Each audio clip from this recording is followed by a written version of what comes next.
Hi boys and girls. Today and this week we're going to be working on story problems. We're going to start with some simple story problems, but we're going to be working our way up to multi-step problems. And it's important for us to use strategies to help ourselves make sure that we're catching all the pieces that we need in order to solve. So we use a strategy called cubes. Let's look at what cubes means to do. Cubes means to circle the numbers. What do I know about the story problem? You underline the question. What am I being asked to solve for? B, box math clue words. Am I going to add or subtract? Evaluate and eliminate. What steps do I take? What information don't I need? S, solve and show your work. Does my answer make sense? How can I double check? And so we're going to be looking at each one of these pieces a little bit more in detail each day, as well as practicing using them. So here's an example problem for us. It says that Dan collects rocks. He has 37 rocks. He adds 24 rocks to his collection. How many rocks does he have now?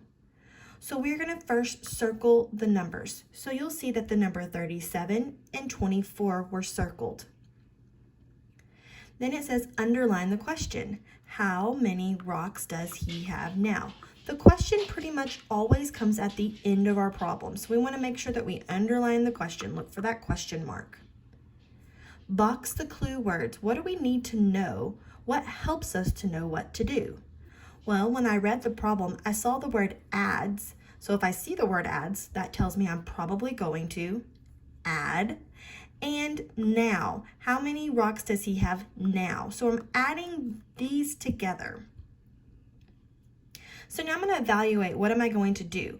Well, I'm just going to be adding these two numbers together. So I'm just going to write an equation. And then how can I solve this problem? Well, I always like to use my favorite strategies. I could draw base 10 blocks. I could use the expand form and stretch out the numbers. I could use a number line, or I could write the algorithm.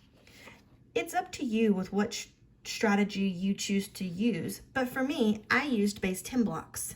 So I drew the number 37 plus the number 24, and I counted them up together.